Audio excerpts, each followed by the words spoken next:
Alors bonsoir, bienvenue à cette table ronde autour de l'œuvre de Takashi Miike. Donc table ronde que nous avons intitulée Takashi Miike l'inclassable. Pour ceux qui ont vu ces films, ce que je souhaite, vous comprendrez sans doute ce titre sans que j'ai besoin de l'expliquer.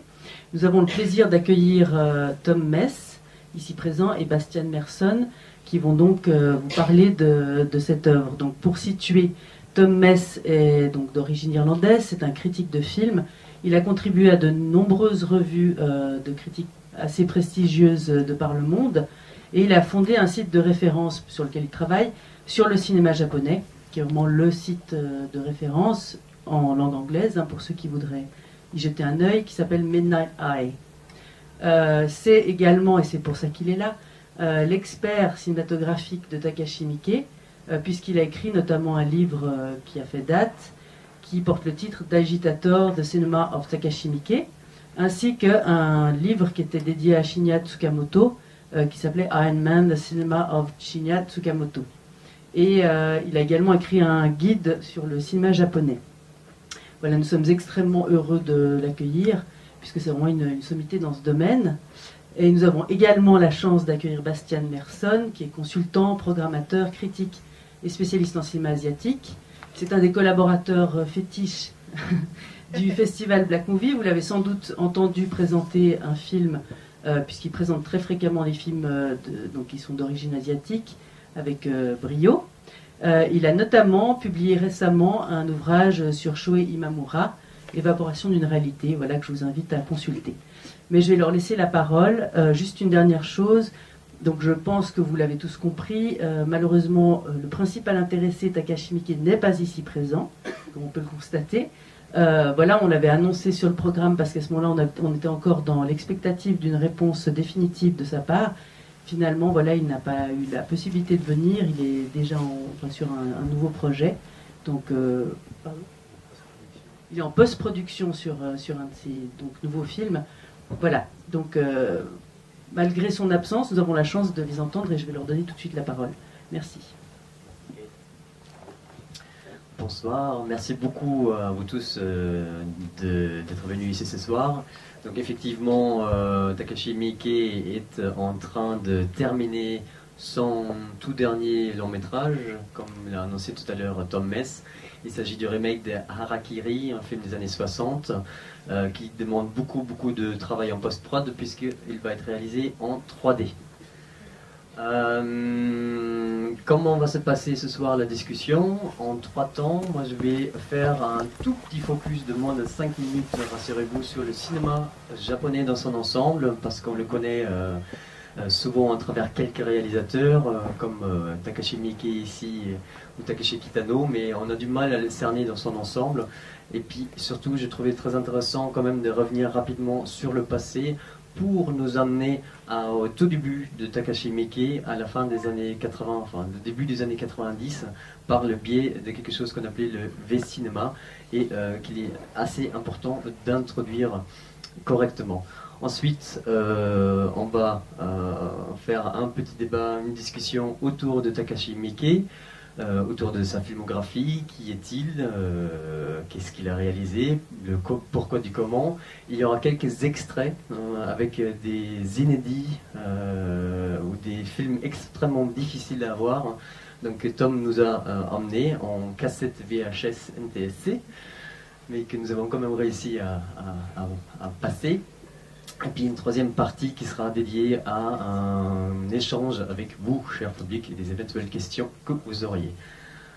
Voilà, je vais démarrer sur l'histoire du cinéma japonais. Très rapidement, c'est quelque chose qui a démarré très tôt, quasiment en même temps que la naissance du cinéma en Europe et de par le monde.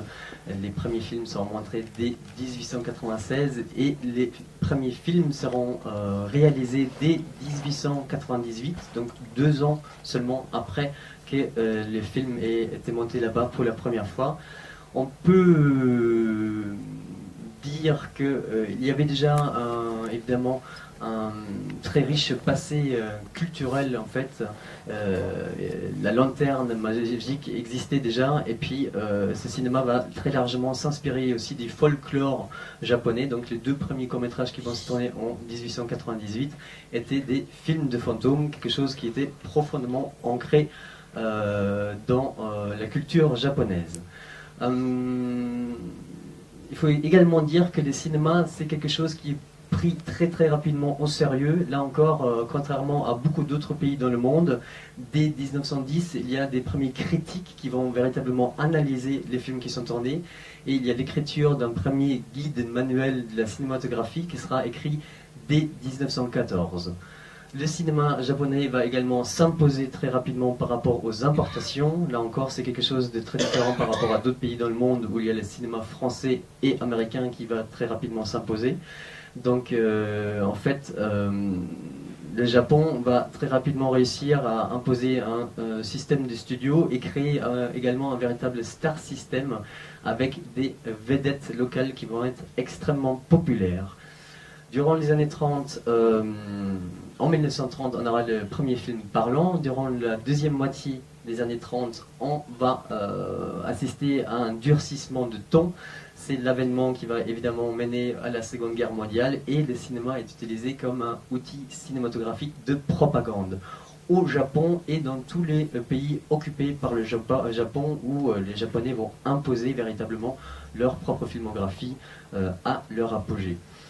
À la fin de la Seconde Guerre mondiale, reconstruction, entre 1945 et 1950, le cinéma peine évidemment à se relancer, mais dès 1950, on va assister à un essor de l'industrie cinématographique par le biais de deux phénomènes. Déjà le cinéma à local, mais également le cinéma à l'international, puisque en 1950, on va assister à la découverte à l'Occident d'un petit film qui s'appelle Rashomon de Akira Kurosawa, qui va décrocher l'Oscar,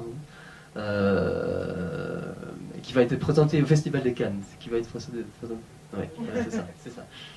Ça vaut pratiquement l'Oscar.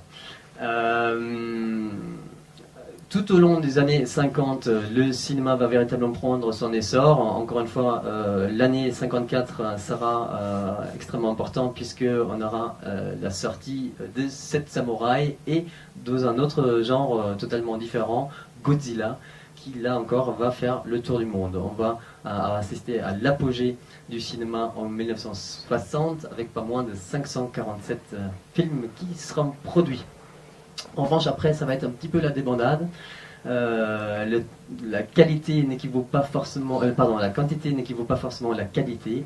Il y a l'avènement de la télé durant les années 60. Le cinéma va péricliter tout au long des années 60 puis 70, et on arrive déjà aux années 80. Là, j'ai raccourci énormément, mais c'est pour arriver au phénomène qui nous intéresse, Takashi Miike, années 80, où la télévision qui a fait son entrée dans tous les foyers, la multiplication des chaînes et surtout l'avènement de la vidéo qui va détourner un petit peu les spectateurs des salles obscures.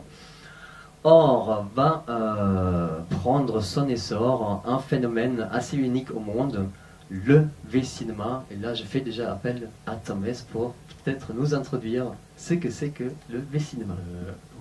En fait, pour le cinéma, cette époque-là, fin des années 80, début des années 90, c'est une époque assez paradoxale, puisque à cette époque-là, d'abord l'économie japonaise est à son sommet. C'est ce qu'on appelle le bubble economy, l'économie de boule de savon. La bulle de savon. Excusez-moi, c'est d'origine néerlandaise. Mais au contraire, le cinéma n'est pas en bon état, surtout pas dans les salles. Les spectateurs ne viennent plus.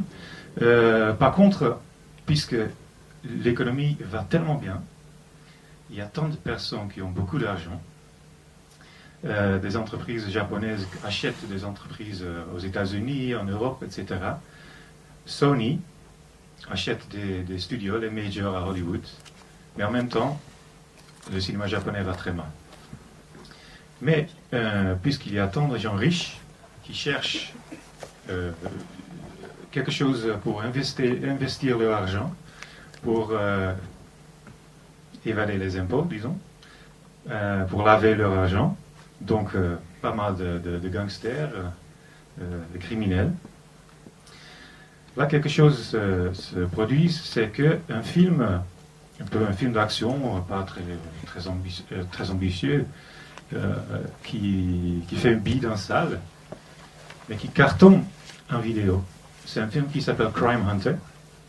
Et là, on se rend compte que avec la vidéo, on a un marché tout neuf. On peut gagner de l'argent.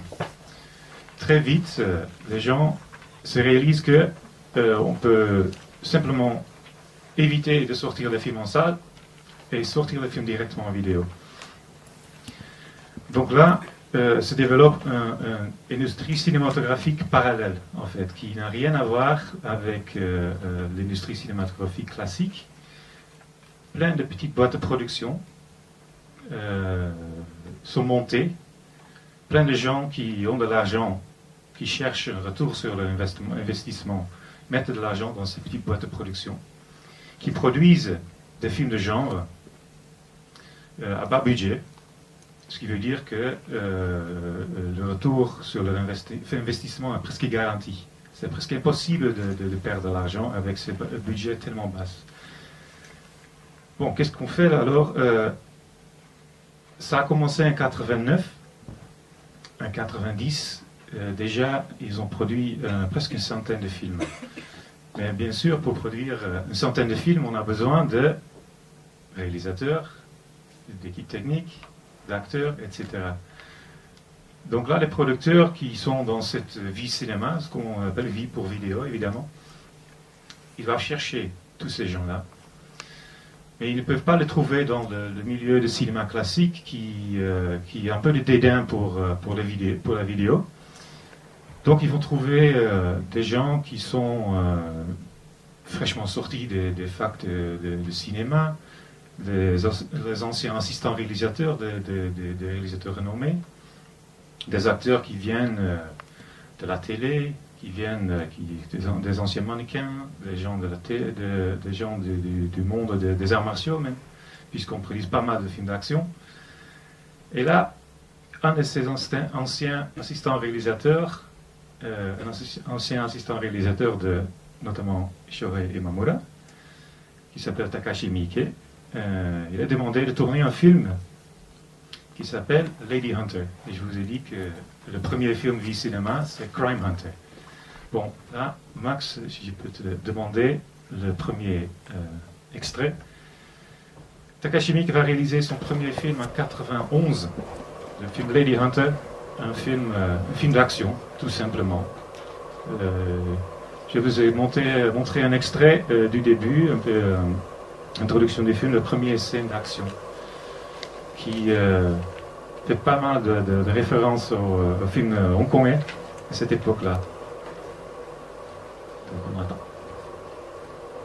En fait, c'est le tout premier film qu'il a tourné, c'est pas le tout premier film qui est sorti.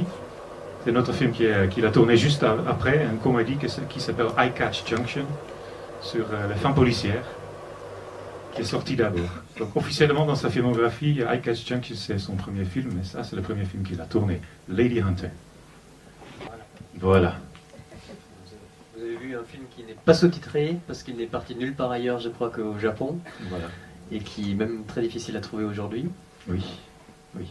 Bon, le Vie-Cinéma, comme j'ai dit, a offert des chances, des occasions à plein de jeunes cinéastes de tourner leur premier film, d'en tourner un assez grand nombre. Miike, dès son deuxième année en tant que réalisateur, commence à tourner 3-4 films par an. Pour les producteurs, ce sont de simples produits commerciaux. Oui, c'est pour ça qu'ils ont certaines formules. On tourne des films de genre à bas budget. On en tourne plein. On gagne plein de fric. Et voilà. Mais pour le jeune réalisateur, évidemment, c'est une occasion de simplement apprendre à tourner des films, à apprendre le cinéma. Et ça va donner à pas mal de réalisateurs qu'aujourd'hui on connaît des festivals comme Cannes, des réalisateurs comme Kiyoshi Kurosawa, comme Shinji Aoyama, comme Takashi Miike, à faire le premier pas dans le cinéma. Là, Bastien a dit, ce film n'existe qu'au Japon. Évidemment, c'est sorti qu'au Japon, sans trop d'ambition d'en faire un produit d'export ou d'en faire plus qu'un produit commercial qui sort sur vidéo. Ces VHS sont probablement les seuls supports qui existent encore pour ce genre de film. Le V-Cinéma est en train de disparaître, en fait. Tout comme le cinéma muet, en fait. Le cinéma muet est en train de disparaître parce que les copies n'existent plus, sont détériorées, etc. Avec le V-Cinéma, c'est un peu pareil. Évidemment, il y a eu des masters, des copies masters, des cassettes, puisque les films ne sont jamais sortis en salle, il n'existe pas de copies en 35 mm ou 16 mm. Et plein de ces petites boîtes de production n'existent plus. Il y a une question de droit, personne ne comprend plus qui en détient les droits, donc ça commence à disparaître. Donc ces cassettes VHS qu'on peut trouver avec beaucoup de peine à Tokyo, dans des petites boutiques de vidéos d'occasion, sont les seuls supports qui existent encore. Donc on est en train de perdre pas mal des cinématographie des débuts de certains réalisateurs qu'aujourd'hui on connaît très bien. Bon, là, le V-Cinéma donc fonctionne comme une sorte de école de cinéma pour pas mal de réalisateurs. Et là, je vais demander le deuxième extrait. Je vais vous montrer un film Miike a tourné 3 ans après ce qu'on vient de voir, qui s'appelle Shinjuku Outlaw. Déjà, c'est beaucoup plus maîtrisé au niveau technique, au niveau artistique aussi. Je vais vous montrer la scène finale, la confrontation entre les héros, un gangster, et le méchant, un flic corrompu. Et je vais vous montrer après un extrait d'un film qu'il a tourné 5 ans après, qui est beaucoup plus connu, qui s'appelle Dead or Alive. Et on va faire une comparaison entre les deux scènes finales des deux films. On y va? Oui, s'il te plaît.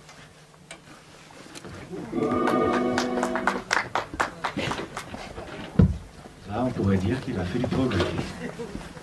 Même réalisateur, et à peu près la même scène, confrontation finale entre flic et gangster. Même situation, endroit un peu désertique, n'approche pas les voitures, les flingues. 5 ans d'intervalle entre les deux films. Le premier date de 94 et le deuxième de 99. Et là, donc, on pourrait dire que le V-Cinéma a bien servi comme on appelle en anglais, training ground, une sorte d'école alternative pour les jeunes cinéastes. Parce qu'il faut vraiment comprendre que, surtout par rapport au cinéma avant, les réalisateurs étaient formés. C'est-à-dire que le studio faisait passer les réalisateurs par différents postes avant de devenir réalisateur. Souvent, ils attendaient plusieurs années. Ils ne pouvaient pas devenir non plus assistant réalisateur avant de passer à la réalisation. Il fallait qu'ils fassent la régie avant de passer preneur de son, pour voir les différents aspects. Et souvent, très souvent, c'était les faire valoir des studios, des simples exécutifs. On leur donnait les scénarios à faire, ils tournaient, et puis comme ils avaient été encadrés, ils étaient bien conditionnés par le studio pour savoir ce qu'ils devaient faire.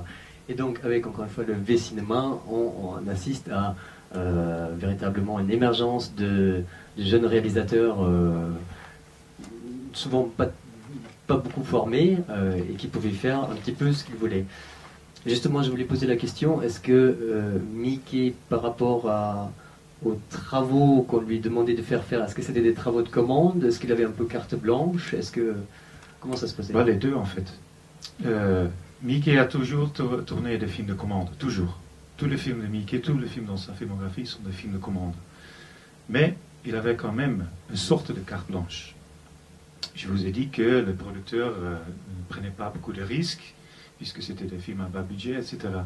Donc, si le réalisateur livrait à la fin un produit qui rentrait dans cette définition d'un film de genre commercial. Ils étaient plus ou moins libres de faire ce qu'ils voulaient. Donc ils avaient une assez grande liberté créative et artistique. Et là, ça a beaucoup formé l'attitude de Miike vis-à-vis du cinéma et comment tourner des films. Bon, un des derniers films de Miike dans le cadre du Vie Cinéma, c'était en 1995. Et la même année, il a tourné son premier film qui est sorti en salle, un film qui s'appelle Shinjuku Triad Society, qui n'a pas de titre français. Mais là, une fois de plus, il reste pendant longtemps un réalisateur de films de genre, un réalisateur de films de commande. Même le film qui a été sa révélation au niveau international dans le monde, c'est le film Audition. J'imagine que la plupart d'entre vous l'avaient vu. Ça encore, c'était un film de commande, un film d'horreur, pas très ambitieux en fait, mais qui, lui, Miike a un sorte de détourné. Il a livré un film qui rentrait dans la définition d'un film d'horreur, donc si on fait une bande-annonce, on peut très facilement faire le montage et le présenter comme un film d'horreur. Il y a plein de scènes dedans. Mais en même temps, si on regarde le film pendant au moins 1 heure, c'est une sorte de trame romantique. Ouais. Et puis, Miike le détourne complètement. C'est le cas de ce film qu'on vient de voir aussi, Dead or Alive. Jusqu'à cette finale, c'est un film assez orthodoxe de flic et gangster. C'est un policier normal, tout à fait. Donc Miike a toujours gardé cette idée de liberté, cette volonté de détourner les codes de cinéma de genre. Tu l'avais déjà abordé aussi en montrant le premier extrait. En fait, dès le départ, il va également changer totalement de genre entre Lady Hunter et Eye Catch Junction. C'était donc un polar et une comédie policière. Oui, ouais. Une comédie un peu absurde, quoi. Et donc pareil, en fait, dès le départ, il accepte n'importe quelle commande et ne cherche pas à se spécialiser dans un genre en particulier. Oui, voilà. Miike, il dit toujours que j'accepte n'importe quelle commande. C'est pas tout à fait vrai, mais on veut bien le croire puisqu'il tourne 4-5 films par an. Mais il a quand même certains critères. D'abord, il veut simplement que s'il trouve quelque chose qu'il peut faire avec, qui lui donne cette liberté, alors il accepte. Et il accepte le fait que le film final peut être un film qui n'est pas très bon, qui n'est pas très ambitieux, mais s'il trouve que je peux faire quelque chose avec, il accepte. En plus, au Japon, l'industrie cinématographique, même aujourd'hui, n'est pas très riche. Il n'y a pas beaucoup de luxe. On tourne des films en 2 semaines. Dead or Alive a été tourné en 2 semaines pour l'équivalent de, je crois, 700 000 euros à peu près. Donc, on est obligé de travailler. Et les équipes, avec ces budgets assez bas, les équipes encore plus sont obligées de travailler beaucoup, d'enchaîner les tournages en fait. Miike, qui travaille souvent avec la même équipe, il se sent un peu responsable de tous ces gens-là. Donc, parfois, il accepte de tourner des films dont il sait que le produit final, peut-être, ce ne sera pas un bon film. Il a lu le scénario, il ne trouve pas très bien, mais il y a quelque chose quand même. Mais il accepte parce qu'il veut faire travailler, il veut offrir du boulot, simplement, à son équipe. Donc là, il est dans une attitude d'accepter des projets qui est vraiment différent du plupart des cinéastes, quoi, qui pensent que au produit final. Miike pense plutôt à l'expérience de tournage, l'occasion de travailler avec son équipe, l'occasion de travailler avec certains producteurs, l'occasion de rencontrer les gens tout simplement. grâce à ça, il n'a pas une attitude que moi je suis le réalisateur, moi je suis l'auteur de ce film. Lui-même, il dit qu'il est l'arrangeur de son film, de ses films. Donc ça veut dire qu'il accepte le talent de tous les gens avec qui il collabore, avec qui il travaille sur un projet. Donc il accepte les idées tout le temps. Et je connais un jeune homme américain qui travaille à Tokyo souvent en tant qu'interprète de Miike, en tant que traducteur de scénarios, parce que récemment il a tourné pas mal de films entièrement ou partiellement en langue anglaise. Et il me disait qu'à un certain instant, sur un tournage, il était en train de regarder le moniteur avec Miike à côté de lui. Et il disait, ah c'est pas mal, peut-être on peut changer ça. Et Miike a dit, ah oui, c'est une bonne idée, ok. On retourne, quoi, on tourne encore. Donc il accepte les idées de tout le monde. Et cette scène finale de Dead or Alive qu'on vient de voir, c'était pas écrit comme ça dans le scénario. C'était une confrontation beaucoup plus classique. Mais c'était sur le tournage que Miike, avec les deux acteurs principaux, a décidé de faire quelque chose de différent. Ces deux acteurs principaux sont les deux grands stars du film de gangster de Vie Cinéma. Et qui tournent, juste pour illustrer ce que j'ai vu, qui tournent 18, une vingtaine de films par an. Donc ils connaissent très bien comment ça marche sur le tournage d'un film de gangster, un film d'action. Ils se sont laissés un peu, et sur Dead or Alive, ils ont dit, bon, on va s'amuser, on va faire ça et ça et ça et ça. Et c'était ça le résultat final. Tu as abordé quelque chose d'extrêmement intéressant. Ce qui intéresse le plus Miike, c'est en fait le plaisir du tournage en lui-même. Alors en tant que réalisateur, à quel point est-ce qu'il s'implique dans le travail de réalisation? Est-ce qu'il se prend déjà bien en amont du tournage pour tout préparer? Et surtout est-ce qu'il accompagne le film jusqu'à la post-production et le montage? Bon, puisqu'il tourne 4 films par an, c'est difficile pour lui de vraiment s'investir dans chaque étape du tournage. Mais il reste là-dedans quand même, puisque j'ai dit, il travaille toujours avec la même équipe, il travaille depuis le début avec le même monteur de ces films. Donc les deux, ils se connaissent très bien. Donc si Miike a besoin de partir sur un autre tournage, il peut très facilement laisser au monteur le montage du film et la post-production.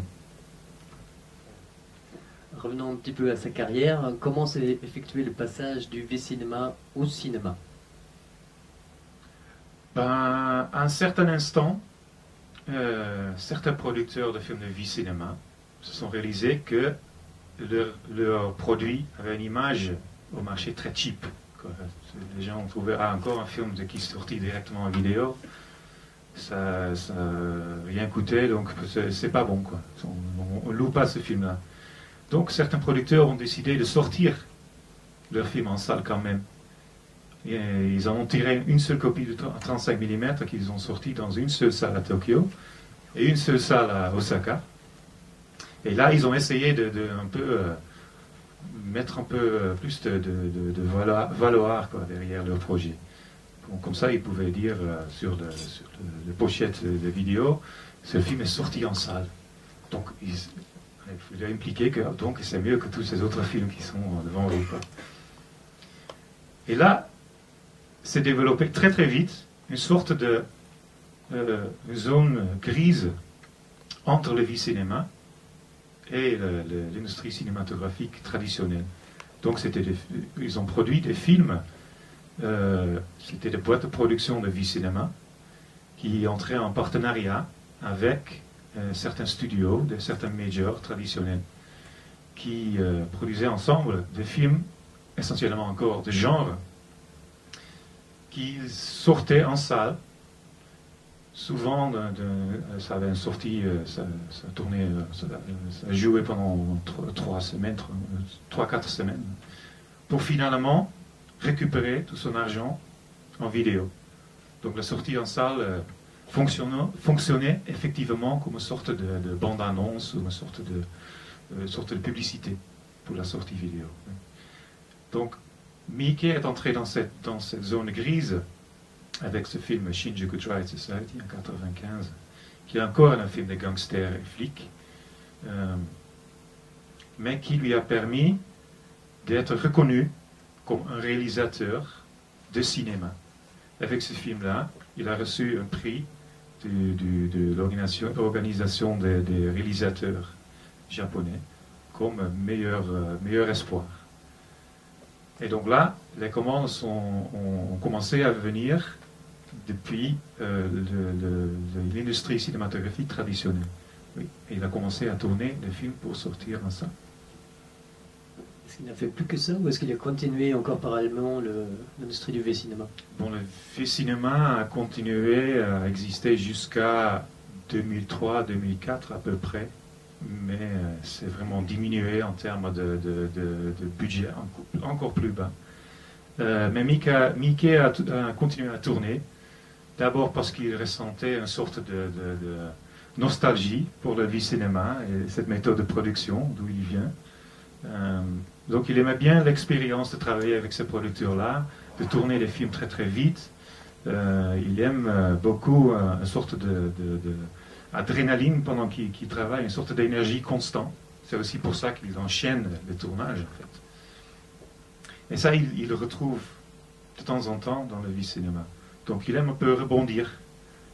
Ouais, par exemple en 1998, il a tourné un film qui s'appelle Bird People of China, qu'il a tourné avec une petite équipe en Chine, vraiment dans la province du Yunnan, dans les montagnes, quoi. Donc c'était un projet assez ambitieux, qui a eu pas mal de succès, qui lui a valu encore plus de respect de la part des gens de l'industrie cinématographique traditionnelle.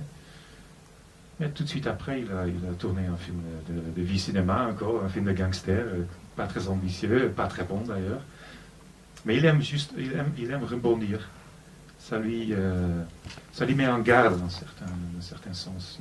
Il reste très, très vif et très alerte. Et comme si cela ne lui suffisait pas, il fait aussi des clips vidéo, des séries télé, du théâtre. Oui, le théâtre date après.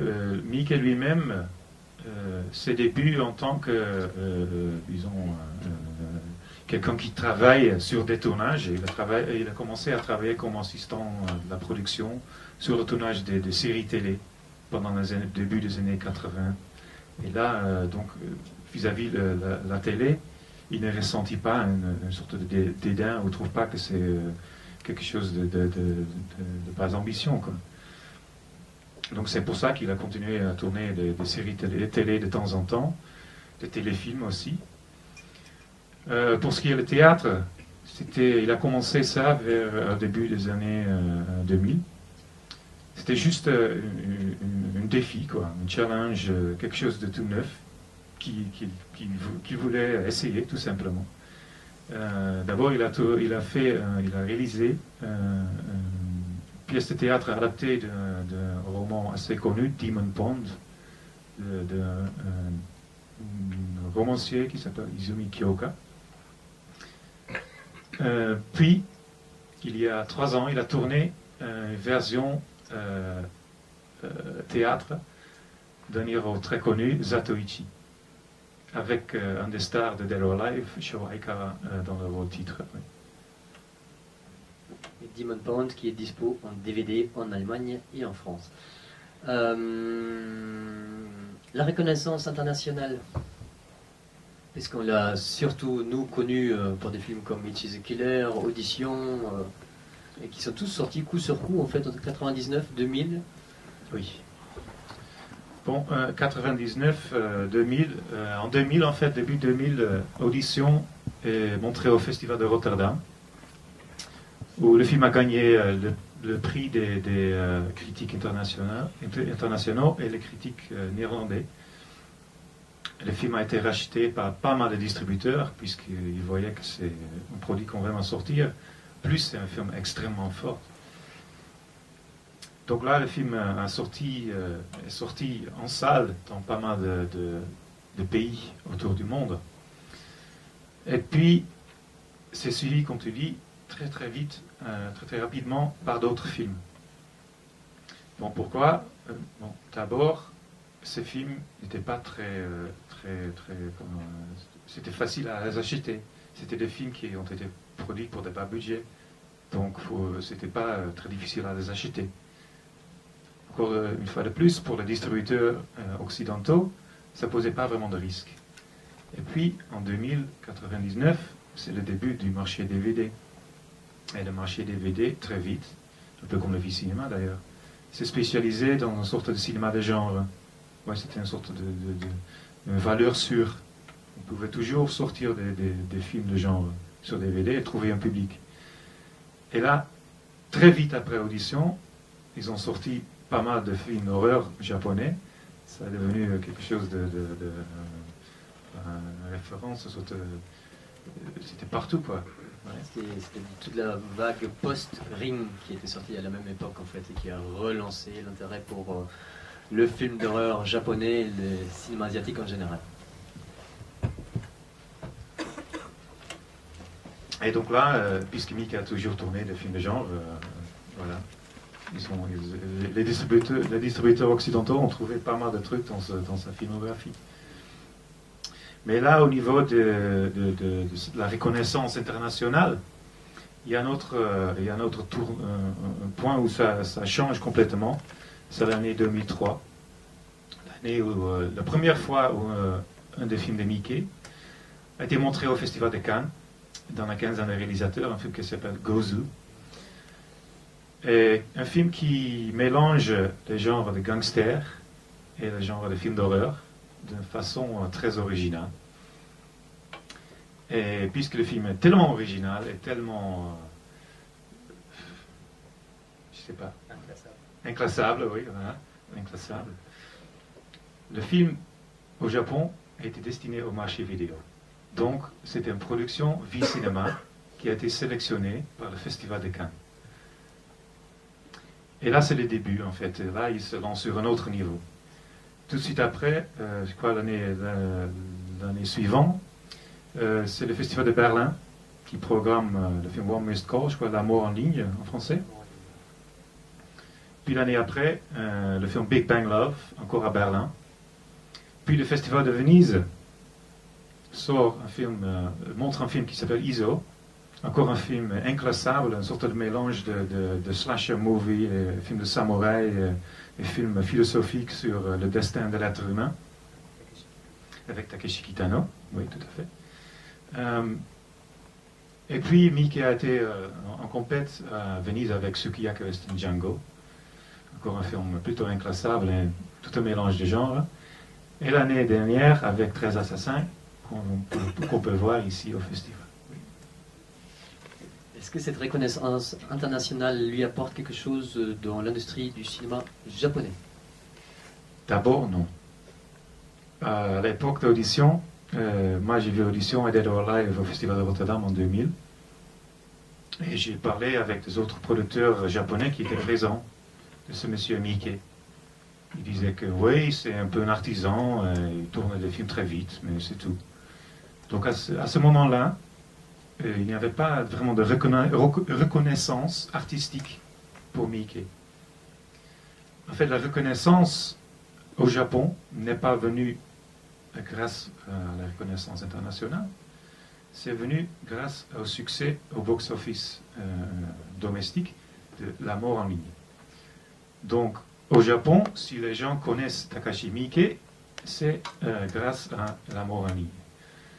Et depuis, certaines choses ont changé dans le cinéma, dans l'industrie cinématographique au Japon.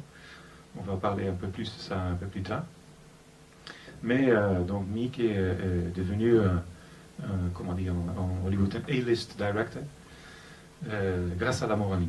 Oui. Donc c'est vraiment le succès commercial qui lui a valu un certain statut au Japon. C'est pas la reconnaissance internationale du tout. Non, justement, c'est très intéressant. Tu peux dresser le bilan de la situation actuelle du cinéma japonais, justement, oui, la place de Miike. Je suis très content que ce festival a choisi de montrer uniquement des films récents de Takashi Miike. Ce sont des films qui ont été très peu montrés par le monde. Ils ont été très peu montrés dans des festivals. Donc, les gens n'ont pas vu ce côté de Mickey, ce qui est le côté très commercial, un réalisateur de films pour le grand public. Donc, on a vu l'extrait de Dead or Alive, on ne peut pas dire que c'est un film qu'on sort pour les enfants, quoi.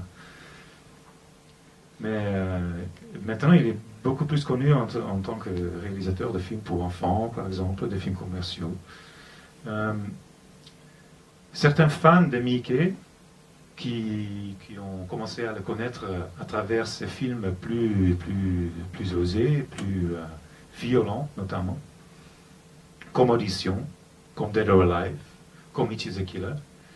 Aujourd'hui, ils pensent que Mickey a changé parce que il tourne des films commerciaux. Bon, hier soir, on a vu le film Yatama. C'est un film de super-héros d'origine destinée aux enfants. Bon, si on regarde le film, il y a plein de choses dedans qui sont vraiment pas pour les enfants, mais plutôt pour les adultes qui les accompagnent. Mais c'est pas Mickey lui-même qui a changé. En fait, si on dit que ces films qu'on montre là sont des films commerciaux, moi j'ai dit qu'il n'y a rien de plus commercial qu'un film de gangster de bas budget qui sort directement en vidéo. Donc Mickey lui-même, son approche du cinéma, ses raisons pour accepter certains projets n'ont pas changé du tout. Par contre, c'est l'industrie cinématographique japonaise qui a beaucoup changé récemment. Je vous ai dit tout à l'heure que le V-cinéma à un certain moment a descendu à un niveau très très bas. Vraiment, il n'y avait vraiment plus d'ambition, il n'y avait vraiment plus de spectateurs en fait. Avec l'émergence du portable et l'iPhone et qu'est-ce qu'il y avait avant, les e-mode, ouais. C'était devenu beaucoup plus facile d'avoir certaines formes de divertissement tout le temps. Donc le vidéo, le DVD ne jouait pas vraiment un rôle d'importance au niveau de divertissement que demandaient les gens. En plus, les films V-cinéma, puisque c'était essentiellement des films de gangsters,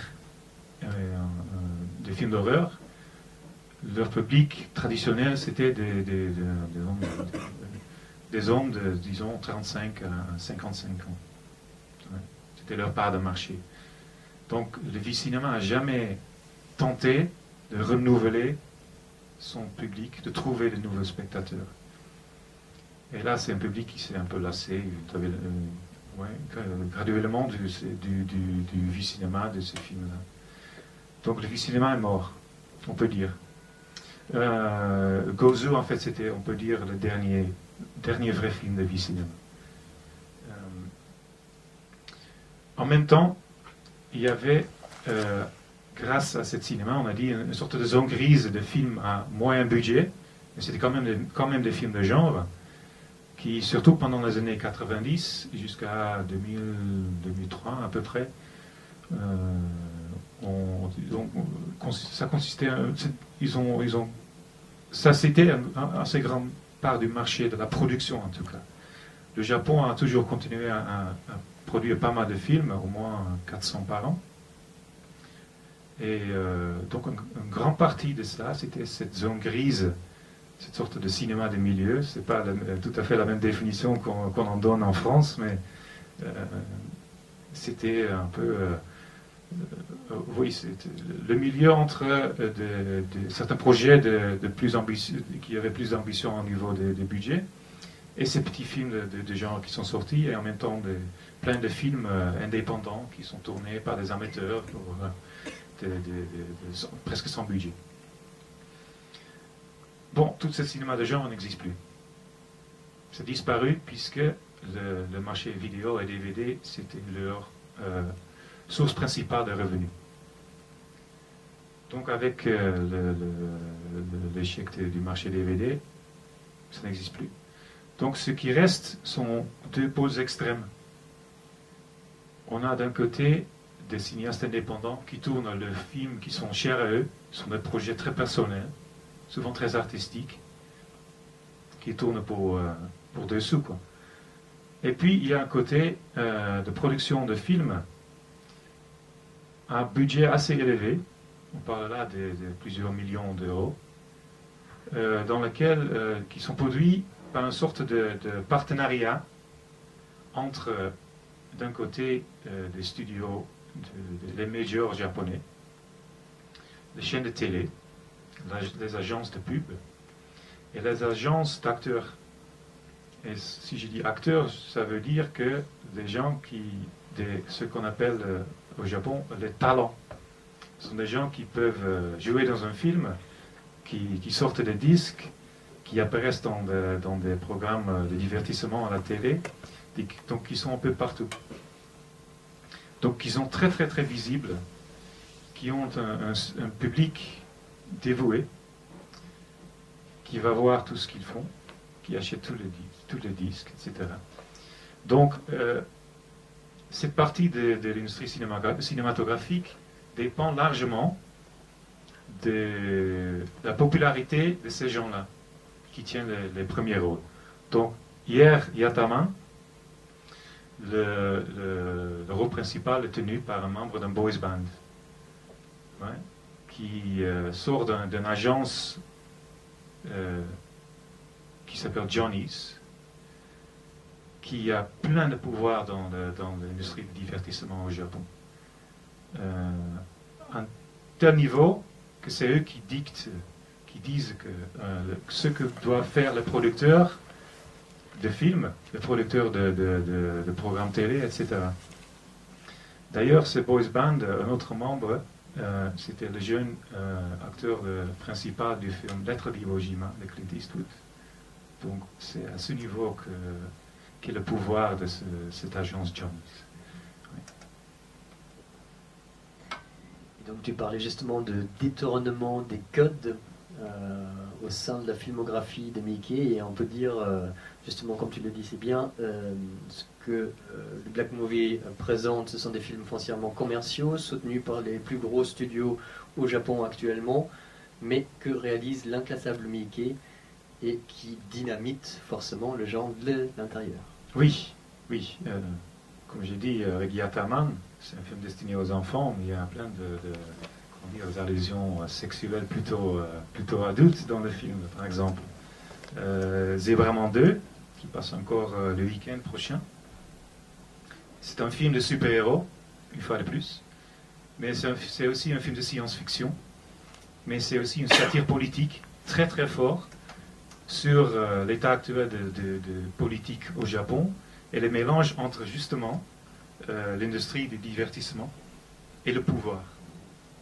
Ouais. Donc il y a là un détournement qui n'est plus uniquement un détournement juste de genre, juste pour s'amuser avec des films de genre, mais il réussit en fait à dire des choses qui ont vraiment de l'importance, quoi. Ce sont des commentaires sur ce qui se passe dans la société autour de nous. Oui. Et tu l'écris très très bien dans le livre. Si en Occident, il est souvent perçu comme un simple artisan qui fait des films totalement délirants, avec des fins totalement inattendues, pour toi, c'est un véritable artiste, parce que tout au long de son œuvre, il a quand même des vraies thématiques, des vrais sujets centraux qui reviennent d'un film à l'autre. Je pense notamment aux rejetés de la société, aux étrangers, etc. Est-ce que tu peux Oui, tout à fait. Donc, presque, pas exactement depuis le début, mais presque depuis le début, il s'est toujours intéressé à, comme tu dis, les rejetés de la société, par exemple les étrangers. Surtout ceux qui viennent de la Chine ou de familles chinoises ou coréennes et qui vivent au Japon, qui souvent vivent là depuis des générations, mais qui subissent encore une sorte de forme de discrimination. Et c'est eux qui, dans la plupart des films de genre, et même surtout les films de gangsters, sont les personnages principaux. Donc, dès le début, ils se focalisent sur les rejetés de la société, et évidemment, ça marche très bien avec le film de gangsters, qui parle toujours des outsiders, etc. Donc, depuis longtemps, ils s'intéressent beaucoup aux positions des étrangers, à l'intérieur de la société japonaise. Il serait dommage de ne pas vous montrer le dernier extrait que tu nous as emmené, tellement il est rare. Oui. Donc c'est plus en rapport avec ses influences. Ses influences, oui. En général, les films de Miike sont très postmodernes, donc on peut trouver des références à plein de choses. Il inclut plein de films. Par contre, c'est beaucoup plus difficile à dire que ça, c'est une référence à cette influence sur Miike en tant qu'artiste. Miike a été très fortement marqué par son travail avec Shohei Imamura. Mais c'est très difficile à trouver, par exemple, certains plans qui renvoient à certains films d'Imamura. Par contre, à l'époque du cinéma de Miike, il était en train de jouer. Ouais, c'était une sorte de jouet pour lui, la caméra et le cinéma. Donc parfois, il s'amusait pas bien à faire des hommages à ses influences et ses héros. Donc là, je vais vous montrer encore un film de l'époque Vie Cinéma, un film qui date de 93, qui s'appelle Bodyguard Kiba. Et bon, on peut... oui, vas-y. Je vais vous montrer l'extrait et après on va parler de l'influence.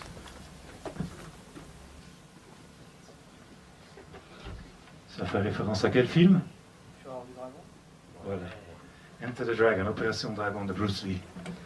Le film est censé être en couleur, mais il y a un petit problème puisque ce sont des cassettes VHS NTSC, donc parfois il y a des problèmes de conversion.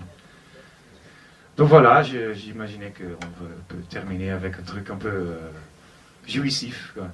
Bruce Lee, c'est un vrai héros de Miike depuis son enfance, quoi. Très rapidement, là aussi tu l'as légèrement abordé, justement les références qu'il intègre dans ses films. Quel genre de références, qu'est-ce qu'il intègre? Bon, par exemple, dans le film Sukiyaki Western Django, il y a une actrice qui s'appelle Kaori Momoe, une dame qui tourne des films depuis les années 80, qui a travaillé avec beaucoup de grands réalisateurs, y inclut M. Imamura. Bon, M. Imamura a tourné je crois, au milieu des années 80, un film qui s'appelle Eija Naika, qui parle de grands changements à la fin de l'ère des samouraïs au Japon, et l'entrée dans l'époque moderne. Et dans ce film-là, il y a une scène où Mademoiselle Kaori Momoe fait pipi. Donc, ce qui a Western Django, il y a une scène où Mademoiselle Kaori Momoe fait pipi. Même si elle est une sorte de cowboy ou cowgirl dans le film, très cool, quoi. Mais quand même, il met cette scène là-dedans. Ouais. On va peut-être passer le relais au public, si vous avez des questions. Max, tu lèves la main ou c'est le micro que tu dis? Le micro, ah, d'accord.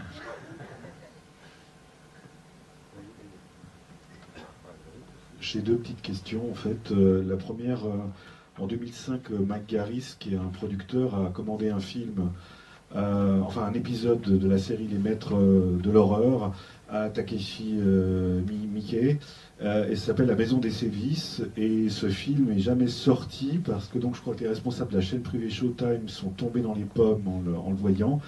Et on trouvait que l'horreur était absolument insoutenable. C'était une sorte de salaud à la puissance 10. Et puis la seconde chose, c'était concernant les scénarios. En fait, vous avez cité deux films, Gozu, qui est un film dont le scénariste est le scénariste de Kiyoshi Kurosawa, en tout cas du Jellyfish de Kiyoshi Kurosawa. Et puis celui que vous avez cité aussi, c'était La Mort en ligne, qui est une sorte de remake de Ring, d'une certaine manière. Qu'est-ce que vous avez à dire sur les scénarios de Miike? C'est-à-dire qu'il semble que quand il les réalise, enfin quand il fait le scénario lui-même, ça soit peut-être parfois un petit peu moins efficace que si on l'écrit ou si c'est un remake. En général, dans le cinéma japonais, il n'y a pas beaucoup d'attention de voter au scénario, en fait. On tourne souvent et on tourne vite, donc il n'y a pas beaucoup de temps pour réécrire le scénario. Dans le cas de Miike, qui tourne, comme j'ai dit, 4, parfois 5 films par an, il ne travaille pas du tout sur le scénario. Ça veut dire qu'il a plein d'idées, mais il met ces idées-là dans le film pendant le tournage. Donc il n'y a pas de temps pour vraiment changer, mettre ça dans le scénario. Donc il change des choses au fur et à mesure des tournages. Mais plus récemment, Mickey a commencé à tourner ces films à plus gros budget, qui prennent plus de temps, qui ne sont pas tournés en 2 semaines, mais plutôt en 6 mois, où il a eu des projets comme The Great Yokai War, qui lui a valu, je crois, 1 an et demi de sa vie. C'est vraiment inédit pour Mickey. Et là, donc, il a l'occasion de travailler sur le scénario. Donc, de plus en plus, on voit que le crédit dans le générique pour le scénario, c'est le scénariste plus Takashi Miike. Ouais. Donc, c'est le cas, par exemple, pour The Great Yokai War, Sukiyaki Western Django.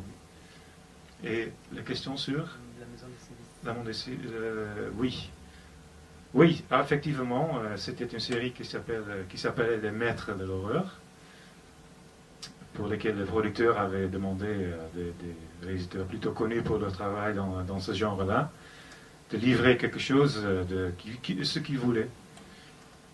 Donc, Miike, qui est plutôt connu internationalement pour films comme Audition et Ichi de Kira, qui sont très violents, il s'est dit que, bon, puisque je suis un maître d'horreur, je vais le livrer quelque chose de vraiment, vraiment horrifique. Et là, il s'est demandé, en fait, il a demandé au producteur, est-ce que je suis vraiment libre de tourner ce que je veux? Et le producteur a dit, oui, c'est vous le maître d'horreur. Mais c'est pour la télé. Est-ce que c'est vraiment bon que je tourne quoi que ce soit? Et ils ont dit, oui, c'est un chien privé. Pas le problème, c'est pas le chien national, quoi. Donc il a tourné ce film-là, qui parfois est insoutenable. Et la chaîne télé a dit, non, c'est trop. On va pas montrer ça. Donc c'était devenu tout un brouhaha, quoi. C'était toute une controverse. Mais je trouve que finalement, ça a été un gimmick très efficace, quoi. Ils ont sorti le film en DVD quand même. Ouais, ils ont pas censuré. Donc le film, on peut le voir très facilement. Mais cette petite controverse a été une bonne source de publicité pour toutes les séries maîtres de l'horreur. Donc moi, j'ai certains doutes sur la véracité de ces mots de la chaîne télé qu'il a refusé. Oui. À noter aussi qu'il avait le droit de tourner au Japon avec son équipe. C'était sa condition. Oui. Il voulait tourner. Bon, le budget pour tous ces épisodes-là était de 2 millions de dollars, qui, pour les réalisateurs américains qui ont participé, c'était un budget très, très, très diminué. Pour Miike, de tourner un film qui dure 1 heure, avec un budget de 2 millions de dollars, c'est le luxe. Vraiment. J'ai dit, Dead or Alive s'est tourné en 2 semaines pour 700 000 € à peu près. Donc il a imposé un critère qu'il voulait tourner au Japon, puisque c'est plus facile pour lui, il peut travailler avec son équipe, et j'ai dit qu'il aime bien donner du boulot à son équipe, pour qu'ils peuvent manger, quoi. Et il a demandé à travailler avec un chef-op japonais, qui s'appelle Toyomichi Kurita, qui travaille souvent à Hollywood, notamment avec Robert Altman, qui a tourné le film. D'un coup, Kodak a dit, c'est M. Kurita qui va tourner ça, bon, voici tout le stock qu'on a, c'est gratuit. Donc encore, ils n'ont pas dû utiliser le budget de 2 millions de dollars pour acheter du celluloïd, quoi. Mais il a tourné le film quand même, puisque c'était un projet américain. Ils ont tourné en anglais. Et là, Miike a dit que, bon, pourquoi pas laisser tous ces acteurs japonais parler anglais. Donc, pour le moment, c'est un résultat un peu étrange, on peut dire. Et puis, l'acteur principal, qui est américain, Billy Drago, qui était dans, par exemple, The Untouchables de Brian De Palma, a l'air d'être un peu perdu, ouais, un peu confus. Mais finalement, ça a un résultat très, très, très, très bizarre. Et ça en devient presque une qualité. Tellement bizarre le résultat. Ouais. Je voulais juste rajouter aussi par rapport à votre question, le One Missed Call, la mort en ligne. En fait, il faut savoir qu'il se situe dans la post-mouvance de tout ce qui est post-string. Donc après la cassette maudite, on a eu le VCD maudit, le DVD maudit, la cassette audio maudite et le téléphone maudit qui est devenu un véritable sous-genre. Donc à ce jour, il y a une quarantaine de films d'horreur avec le coup de fil à l'autre bout de ligne. Mais encore une fois, la mort en ligne est considérée comme un maître étalon de ce genre-là. Oui, là, en fait, la mort en ligne est intéressant puisqu'on a dit que Mickey accepte toutes les commandes qui viennent vers lui. Ce n'est pas tout à fait le cas, bien sûr. Il refuse des choses. Et on peut tirer des conclusions très intéressantes sur Mickey en tant qu'artiste, pas à base des films qu'il a tournés, mais plutôt à base des films qu'il a refusés. Et un film qu'il a refusé, c'est la suite de La mort en ligne. Qu'il aurait pu facilement tourner. Ils lui ont demandé de le tourner. Il a refusé. Par contre, il n'a pas refusé de tourner Crow Zero 2. En revanche, là, c'est une autre spécificité. Avant ça, il avait déjà tourné plusieurs séquelles. Dead or Alive 1, 2, 3. Oui. Qu'est-ce qu'il y avait d'autre Young Thugs. Young Thugs, 2 et 3 en fait, il a tourné. Ouais. 2 et 3. En revanche, avant Crows Zero, ce n'était jamais des vraies séquelles, et même Zebraman 2, en fait, n'est pas c'est une vraie fausse suite, en fait. Oui, d'un certain sens. Crow Zero, ça montre un peu, en même temps, un peu la situation que j'ai décrite avant, des attitudes actuelles des producteurs au Japon. Les films Crow Zero ont été produits par un homme, Mataichiro Yamamoto, qui est producteur depuis très très longtemps, qui a produit La Rose de Versailles de Jacques Demy. Oui, c'est vrai. Et qui aujourd'hui, c'est un homme qui a pas mal de pouvoir à l'intérieur du cinéma japonais, mais qui est aussi lui-même, qui tient une agence de talent d'acteurs. Donc là, surtout des jeunes acteurs masculins. Et là, il cherchait un projet pour une sorte de showcase pour tous ces talents qu'il avait dans son agence. Et il a trouvé ce manga qui s'appelle Crow Zero, c'est une histoire sur des lycéens qui se battent entre eux dans une sorte de guerre de gangs. Donc c'était plein de personnages différents, qui avaient tous des personnalités différentes et des costumes différents. Donc c'était parfait en tant que méthode de publicité en fait pour son agence à lui. Et Mickey a une certaine fascination pour des producteurs japonais qui ont des années d'expérience, une expérience qui date d'avant la carrière de Mickey lui-même, donc qui viennent de l'industrie cinématographique traditionnelle, et qui ont un certain pouvoir, un certain caractère eux-mêmes d'imposer des choses à tout le monde qui travaille avec eux, y inclut le réalisateur. Donc c'est très paradoxal, mais parfois, Mickey aime travailler avec des producteurs qui lui disent de quoi tourner.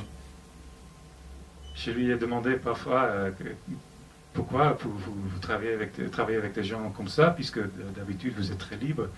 Il a dit, ouais, c'est juste une expérience masochiste. Ça m'intéresse. D'autres questions de notre cher public? Oui. Vu de l'extérieur, il a l'air. Takashi Miike, il a l'air assez pro-sino, Japon. Est-ce qu'il a. Est-ce qu'il est dans. Est-ce qu'il a des références? Est-ce qu'il suit, je sais pas, tout ce qui se passe aux États-Unis ou... Ça a l'air pas clair comme ça. Quand on voit ses films. Est-ce qu'il a vraiment. Est-ce qu'il est en connexion avec je sais pas, d'autres réalisateurs Est-ce qu'il discute? Est-ce que ce mélange de genres, parce que ça existe aussi aux États-Unis, mais avec d'autres réalisateurs, est-ce que ça foisonne comme ça au niveau international ou est-ce qu'il est vraiment dans sa bulle en fait? Mickey n'est plus dans sa bulle depuis Audition en fait. Ouais, c'est là qu'il est devenu un réalisateur mondial. Qu'il a commencé à visiter pas mal de festivals, à rencontrer pas mal d'étrangers, y inclut des réalisateurs étrangers. Puis je trouve qu'il a influencé pas mal de jeunes réalisateurs qui travaillent à l'intérieur, je ne dirais pas américains, parce que ce ne sont pas tous des Américains, mais qui travaillent à l'intérieur de l'industrie hollywoodienne. Par exemple, Eli Roth, le réalisateur de Hostel, etc., Cabin Fever, est très fortement influencé par Mickey, a même casté Mickey, il est dans la distribution dans le film Hostel, le premier, oui, qui fait un petit caméo. Et puis un autre, c'est Guillermo del Toro. Oui, dans le labyrinthe de Pan, il y a une référence très très claire au Ichi de Kira de Mickey, au moment que le méchant se fait couper le joule. Il fume une cigarette et le fumée ne sort pas là. Ça vient directement de Ichi de Kira. Donc, Mickey, je trouve, n'est pas vraiment le type à se laisser influencer par d'autres gens. Mais ça ne veut pas dire qu'il est dans sa bulle. Mais par contre, il commence à avoir une influence sur des jeunes cinéastes occidentaux. Ça, je réponds à votre question, c'est bon? Okay. Rapidement, Takeshi, acteur. Takashi Miike est acteur? Oui. Il a fait des choses un peu dans le même esprit dans lesquels il tourne, quoi, surtout pour s'amuser et pour travailler avec des gens qui le respectent, qui ont travaillé avec lui pour lui rendre un certain service.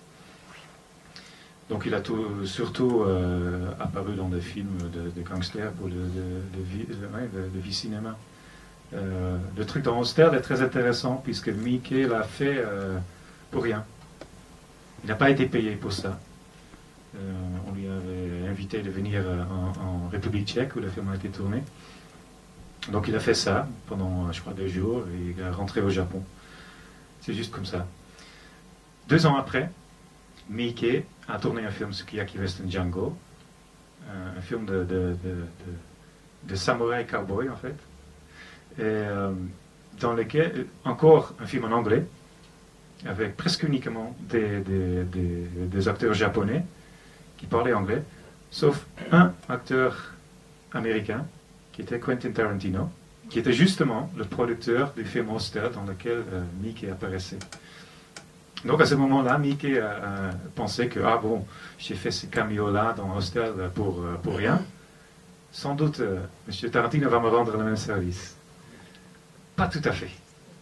En fait, il a presque, les demandes de Tarantino ont presque doublé le budget du film pour apparaître dans des scènes.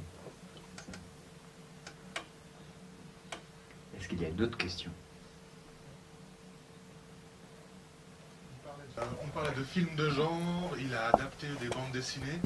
Donc est-ce qu'il y a une relation ou une volonté d'être proche de la culture manga et de la culture bande dessinée? Je vais prendre l'exemple de Ichi the Killer, qui est basé sur un manga de 10 épisodes en total. C'est un film le manga aussi est très très violent. Donc dans ce sens-là, le film est très fidèle à ses origines. Par contre, le film a été tourné avant la fin de la série manga. Ça veut dire que la fin du film correspond pas du tout avec la fin du manga, avec la fin de l'histoire BD. En plus, les personnages dans le film sont bien les personnages qui apparaissent dans le manga, mais ils ont l'apparence complètement différente. L'acteur principal du film, c'est l'acteur Tadanobu Asano, qu'on voit dans pas mal de films japonais, qui apparaissent avec des cheveux blonds. Il a teinté tous ses poils, en fait, partout, pour avoir le rôle. Mais le personnage dans le manga est complètement différent. Complètement différent. Donc, du côté de Miike, je ne crois pas qu'il a un désir, quoi que ce soit, d'être proche du culte du manga ou de fin du manga. Je crois qu'il aime plutôt le frustrer un peu. Ouais. C'est peut-être le même instinct que le détournement des genres. Quoi. Il ne tourne pas ce que le spectateur attend. Et par rapport aux influences modernes sur des cinéastes japonais, est-ce que les films type Machine Girl, Robot Geisha, qui sont assez jouissifs, des films qui sont assez jouissifs, voire gratuits dans certaines scènes.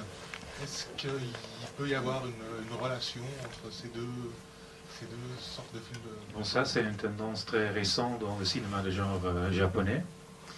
On a vu que le film d'horreur style Ring et Audition, après quelques années, ils ont tourné trop de films de ce genre-là, de ce style-là, et tout le monde s'en est laissé. Et donc, c'était au producteur ou au cinéaste de trouver quelque chose de neuf, quoi. De tourner de films de genre un peu différents, puisqu'il y a plein bien sûr, des réalisateurs et des artisans, d'équipes techniques qui adorent tourner des films d'horreur. Donc là, tout d'un coup, est apparue une sorte de sous-genre de films très, comme vous dites, c'est très...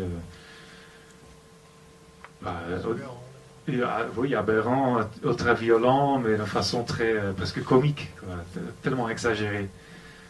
Bon, pour moi, ces films-là renvoient très fortement à ce qu'a tourné Miike pendant le milieu des années 90. Des films comme Fudo, Graines de Yakuza, en français, ou des films comme Full Metal Yakuza, qui est une sorte de variation sur Robocop, mais avec un gangster, tourné à très bas budget. Ce que ça en devenait presque ridicule, mais encore, ça a quelque chose. C'est un certain charme. Et c'est ce charme-là, un charme de films artisanaux, qu'ont repris ces jeunes réalisateurs qui maintenant tournent des films comme Robo Geisha, Machine Girl, Mutant Girl Squad, Tokyo Gore Police, etc. Ouais. Donc l'influence de Miike sur eux, c'est très très fort.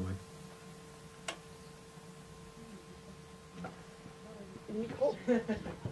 Moi j'ai une question, en fait, est-ce que vous n'avez pas l'impression, parce que vous disiez tout à l'heure que dans son parcours finalement, voilà, certains de ses fans considèrent qu'il a changé, en fait, qu'il aurait abandonné, voilà, une certaine manière de travailler, et puis surtout un certain contenu en passant à partir d'auditions, si j'ai bien suivi.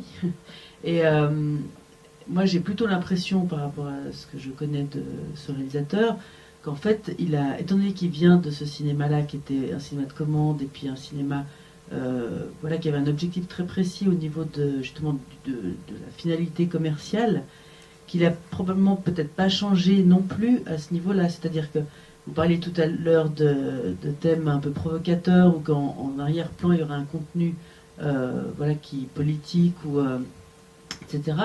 Mais moi, j'ai l'impression que, c'est sans doute vrai, mais j'ai l'impression que la destination de ces films, les gens qui voient ces films, et puis il a un public vraiment de fidèles, disons, c'est évidemment pas un public il considère ça comme un produit, disons, c'est pas un public qui va être voilà, spécialement remis en question par rapport à ce qu'il propose. C'est-à-dire, voilà, on va voir un Takashi Miike en se disant, bon, qu'est-ce qu'il va faire cette fois, comment il va dynamiter ce genre, jusqu'à quel point il va aller au niveau justement de la violence, ou voilà, où il y a quand même toujours une certaine distance comique, ou voilà. Mais du coup, ça n'a pas,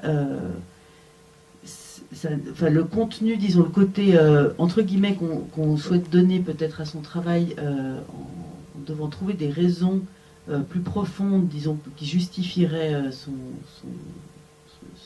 ce genre qu'il a créé finalement. Parce que pour moi, c'est comme un genre à part entière, Miike. Voilà, vu que la destination n'a pas changé d'une certaine manière, c'est-à-dire c'est vraiment destiné à un public qui consomme ça en connaissance de cause, qui attend toujours que ce soit une espèce de surenchère ou bien quelque chose de vraiment détourné. Donc est-ce que vraiment c'est juste de considérer que c'est un auteur dans le sens voilà, qu'on entend habituellement? Je ne sais pas si vous me suivez, c'est peut-être un peu compliqué. Et d'autre part, comment lui-même considère-t-il son travail? Est-ce que lui-même se considère vraiment comme un auteur, comme un artiste, ou est-ce que c'est quelqu'un qui continue, parce que quand vous disiez qu'ils étaient plusieurs et qu'il accueillait n'importe quelle intervention, pour autant qu'elle lui plaise, de n'importe quelle personne dans l'équipe, etc., est-ce qu'il a voilà, quelle est sa manière d'appréhender lui-même son travail? Lui-même, il ne se considère pas comme un auteur, mais comme un arrangeur. Ce sont ses propres mots. Donc il est là pour donner l'occasion aux gens avec qui il collabore d'exprimer la créativité. Donc tout le monde est très investi dans le film qui tourne avec Mickey. J'ai donné l'exemple de cet Américain qui était à côté de Mickey devant le moniteur. Bon, le script n'existe pas sur un film de Mickey. Donc, il n'y a personne pour garder la continuité entre les plans. Ça n'existe pas. Tout le monde fait ça. Toute l'équipe fait ça. Mais c'est très malin de la part de Mickey, puisque ça veut dire que tout le monde est très investi dedans. Tout le monde fait attention à ce qu'il fait. Tout le monde fait attention aux résultats de ce qu'ils font. Donc dans ce sens-là, il se considère lui-même pas comme un auteur, mais comme un arrangeur. Le film Sukiyaki Western Django a été coproduit par un producteur anglais, Jeremy Thomas, qui a aussi produit Aniki, mon frère, de Kitano, qui a aussi produit Merry Christmas Mr. Lawrence, Furio, de Nagisa Oshima.